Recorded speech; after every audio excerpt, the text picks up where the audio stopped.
Assalamualaikum warahmatullahi wabarakatuh. Selamat pagi, salam sejahtera bagi kita semua. Kali ini kita akan membahas tentang video viralnya Pak Dahlan Iskan sedang ritual ajaran agama Buddha. Muncul spekulasi dan beberapa video tentang pernyataan temannya di media Jakarta, media Jawa Pos, di tempat dia bekerja dahulu, dan para wartawan itu berkomentar ya. Tapi yang akan kita bicarakan di sini, mengapa Pak Dahlan Iskan jika benar adanya kok memilih ajaran agama Buddha. Seperti halnya pengalaman saya dulu seorang terkemuka di salah satu kota kecil di daerah Subang. Itu ada nama guru yang paling disegani, yang memiliki jabatan dari mulai ketua PGRI sampai anggota Dewan Perwakilan Rakyat dan lain sebagainya. Saking dikenal dan terkemukanya, beliau ini termasuk orang yang hobi membaca buku. Terkesima semua orang yang mendengar pernyataan dia. Pak Nono mengatakan, kalau masyarakat berkenan dan kalau ada di lokasi tersebut, kalau meninggal dia ingin dibakar, tidak ingin dikubur. Dan saya pribadi ngobrol secara langsung, ternyata di lemarinya itu bukunya tebal-tebal dan diantaranya buku-buku tentang ajaran Siddhartha Gautama. Kita kembali ke Pak Dahlan Iskan, di mana kita ketahui beliau adalah wartawan, beliau adalah penulis. Tentu kalau orang menulis kan harus banyak membaca. Namun mungkin sumber bacaannya tidak imbang. Sebelumnya kita sudah nonton kira-kira setahun sebelum peristiwa Pak Dahlan Iskan mengadakan ritual agama Buddha dengan membawa patung dan bagaimana dia menggerak-gerakkan tubuhnya begitu khusyuknya. Padahal Pak Dahlan Iskan itu menurut video yang beredar, beliau adalah seorang haji ya, yang sudah melakukan ibadah haji beserta istrinya. Kemudian di dalam video itu juga diungkapkan untuk melepaskan nama Iskan, karena itu adalah nama bapaknya dan lain sebagainya. Dan setiap WA dari keluarga, dari teman-teman di Jawa Pos, kemudian keluarga lainnya, selalu WA itu tidak pernah dibalas. Namun ada satu balasan yang berseloroh menyangkut atau menghubung-hubungkan dengan pencapresan ya. Untunglah saya tidak menjadi capres dan lain sebagainya ya. Itu kita tonton nanti di akhir ya. Kita coba cuplik untuk pernyataan seperti itu dari seorang temannya. Bagi saya secara pribadi, wajar setiap orang itu mengalami dinamika iman naik dan turun, dan siapapun yang membaca tentang riwayat Siddhartha Gautama pasti akan tertarik. Apalagi Pak Dahlan Iskan itu termasuk orang yang mengalami guncangan luar biasa berhubungan dengan dengan mobil listrik pada saat itu. Diombang-ambing hampir masuk penjara yang luar biasa beratnya. Beliau sebagai pejabat negara yang boleh dikatakan itu adalah istana ya, istana megah pada saat itu. Kemudian begitu itu tercampakkan seolah-olah tidak ada bekasnya kalau dia itu adalah seorang pejabat negara, sehingga digiring hampir masuk penjara gara-gara mengendarai kendaraan listrik milik pribadinya yang merupakan anak karya bangsa.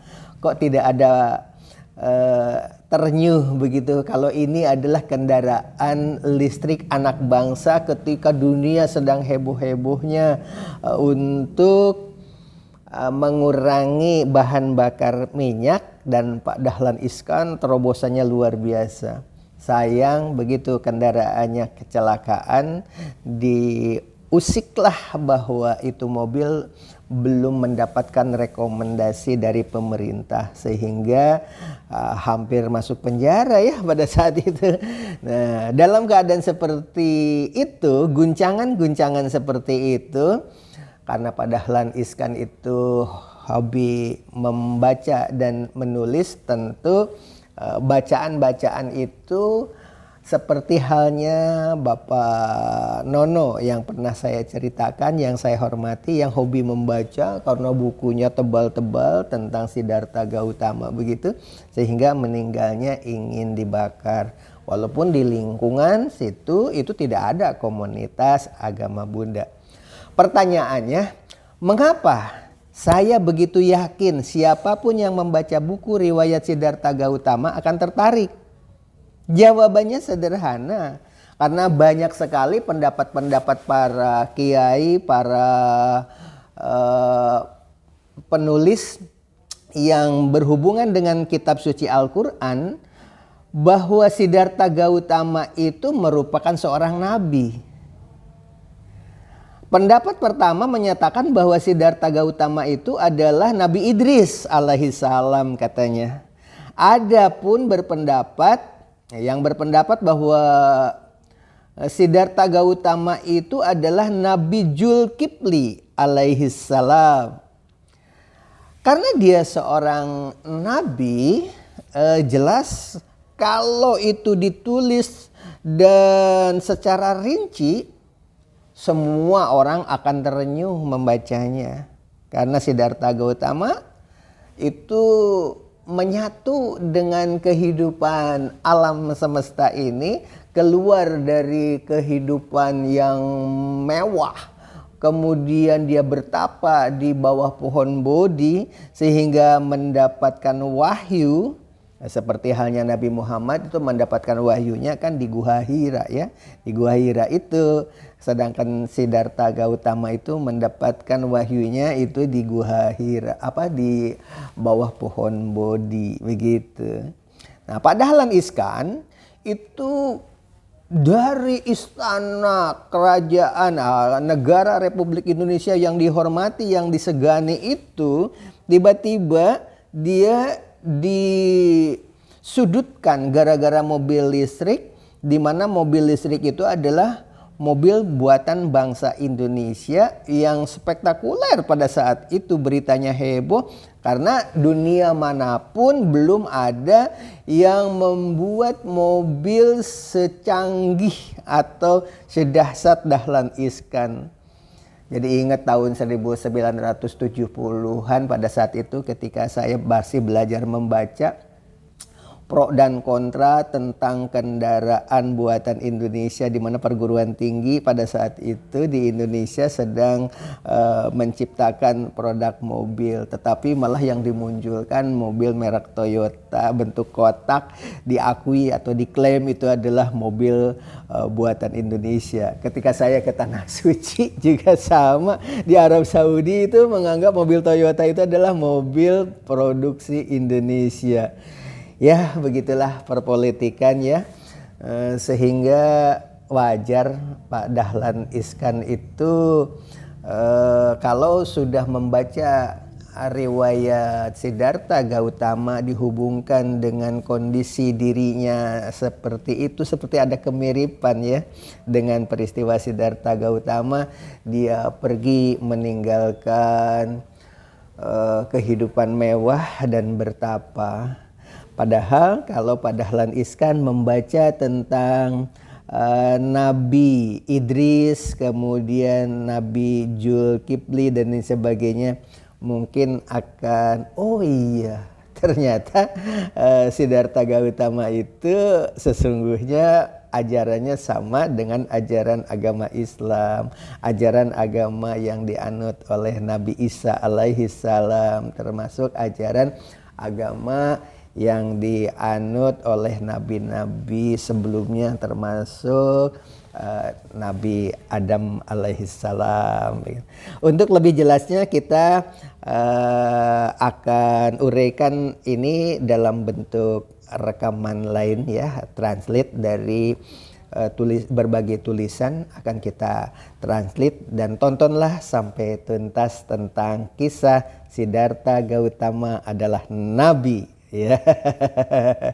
Apakah Nabi Idris ataukah Nabi Zulkifli, secara rinci ya. Selamat menyaksikan. Demikian ini kita akan membahas tentang Siddhartha Gautama adalah Nabi Zulkifli alaihi salam. Ada juga yang mengatakan Nabi Idris dan lain sebagainya. Selamat menyaksikan. Gautama atau Sang Buddha merupakan seorang nabi. Pendapat pertama menyatakan bahwa Siddhartha Gautama adalah sosok Nabi Idris AS. Adapun pendapat kedua, Sang Buddha tidak lain adalah Nabi Zulkifli AS. Dilansir ini Sumedang.com dari Instagram @faktaislamikini, bahwa Al-Quranul Karim menyatakan, dan ingatlah kisah Ismail, Idris dan Zulkifli. Mereka semua termasuk orang-orang yang sabar. Kami telah memasukkan mereka ke dalam rahmat kami, sesungguhnya mereka termasuk orang-orang salim. Quran Al-Anbiya 85-86. Pendapat yang menyatakan Nabi Idris AS adalah Buddha memiliki alasan tersendiri. Seorang beku harus memakai jubah yang dibuat sesuai dengan ketentuan. Ini adalah peraturan kebekuan yang harus ditaati oleh semua beku. Hal ini menjadi dasar bahwa Siddhartha telah merancang sendiri busana kebekuan yang akan digunakannya nanti di pertapaannya. Kisah Anuruddha Dhamma pada 7:4 menjelaskan bahwa menjahit memang merupakan salah satu keahlian para beku. Dalam kitab Mustadrak Al-Hakim, Idris dipercayai sebagai seorang penjahit. Dari Ibnu Abbasra berkata, Daud adalah seorang pembuat perisai, Adam adalah seorang petani, Nuh seorang tukang kayu, Idris seorang penjahit, dan Musa adalah pengembala. Al-Hakim. Siddhartha Gautama adalah seorang pangeran putra dari Raja Sudodana. Pada saat berusia 7 tahun, Pangeran Siddhartha mempunyai 3 kolam bunga teratai, yaitu kolam bunga teratai berwarna biru Appala, kolam bunga teratai berwarna merah Paduma, dan kolam bunga teratai berwarna putih Pundarika. Kata as-sidr sama dengan sidra sama dengan sidar sama dengan Idris, merujuk pada arti atau makna bunga teratai ini merupakan hal yang patut dipertimbangkan lebih lanjut. Ditambah lagi dengan Sang Buddha yang menemui kesempurnaan menuju parinirwana sama persis dengan apa yang dialami oleh Nabi Idris AS, yakni mencapai janahnya Allah SWT tanpa melalui kematian terlebih dahulu. Pada suatu malam, Pangeran Siddhartha memutuskan untuk meninggalkan istananya, dan dengan ditemani oleh kusirnya Cana, tekadnya yang sudah bulat untuk melakukan pelepasan agung dengan menjalani hidup sebagai pertapa. Jadi tepat pada usia 40 tahun beliau diangkat menjadi seorang nabi sebagaimana lazimnya nabi-nabi lainnya dalam Islam. Selanjutnya, Siddhartha Gautama adalah Nabi Zulkifli AS menurut Abu Kalam Azad, seorang sejarawan Urdu. Sang Buddha, Buddha Sakyamuni yang dikenal sebagai guru suci bagi umat Buddha tidak lain adalah Nabi Zulkifli AS. Sang Buddha diketahui lahir di Kapilavastu. Dalam bahasa Arab, Zulkifli sendiri berarti orang yang berasal dari Kif. Sedangkan Kif itu sendiri masih menurut Kalam Azad merupakan nama Arab untuk Kapila, singkatan dari Kapilavastu. Hamid Abdul Qadir, seorang sejarawan abad ke-20, mengatakan dalam bukunya Buddha yang Agung, riwayat dan ajarannya menjelaskan bahwa Buddha adalah Nabi Dul Kif, yang berarti ia berasal dari Kif. Lantas pendapat mana yang lebih kuat? Atau malah bukan keduanya? Wallahualam bisawab. Isinya adalah, untung saya tidak sedang nyapres. Ini mungkin jawaban dari Pak Dahlan ke teman-teman yang penasaran dengan apa yang dilakukannya, yaitu melakukan ritual di kelenteng menjelang atau pas hari raya Imlek kemarin. Ya, kita tunggu nanti bagaimana tanggapan Pak Dahlan. Saya juga akan terus berusaha menghubungi beliau untuk mengkonfirmasi apa maksudnya, karena kita tahu bahwa Pak Dahlan adalah seorang muslim dan sudah berhaji, sudah berumroh dengan anak-anak dan istrinya, dengan keluarga besarnya, dan rasanya aneh kalau seorang muslim melakukan ritual di kelenteng seperti itu, melakukan ritual agama lain. Nah, mudah-mudahan ini hanya kekhilafan beliau dan segera menyadarinya, dan Allah memaafkan, mengampuni kekhilafan itu. Terima kasih, kita tunggu kabar selanjutnya. Assalamualaikum warahmatullahi wabarakatuh. Nabi Zulkifli alaihi salam. Ada juga yang mengatakan Nabi Idris dan lain sebagainya. Selamat menyaksikan. Gautama atau Sang Buddha merupakan seorang nabi. Pendapat pertama menyatakan bahwa Siddhartha Gautama adalah sosok Nabi Idris AS. Adapun pendapat kedua, Sang Buddha tidak lain adalah Nabi Zulkifli AS. Dilansir ini Sumedang.com dari Instagram @faktaislamikini, bahwa Al-Quranul Karim menyatakan, dan ingatlah kisah Ismail, Idris dan Zulkifli. Mereka semua termasuk orang-orang yang sabar. Kami telah memasukkan mereka ke dalam rahmat kami, sesungguhnya mereka termasuk orang-orang salim.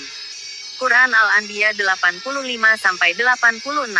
Pendapat yang menyatakan Nabi Idris AS adalah Buddha memiliki alasan tersendiri. Seorang beku harus memakai jubas yang dibuat sesuai dengan ketentuan. Ini adalah peraturan kebekuan yang harus ditaati oleh semua beku. Hal ini menjadi dasar bahwa Siddhartha telah merancang sendiri busana kebekuan yang akan digunakannya nanti di pertapaannya. Kisah Anuruddha Dhamma pada 7:4 menjelaskan bahwa menjahit memang merupakan salah satu keahlian para beku. Dalam kitab Mustadrak Al-Hakim, Idris dipercayai sebagai seorang penjahit. Dari Ibnu Abbasra berkata, Daud adalah seorang pembuat perisai, Adam adalah seorang petani, Nuh seorang tukang kayu, Idris seorang penjahit, dan Musa adalah pengembala. Al-Hakim.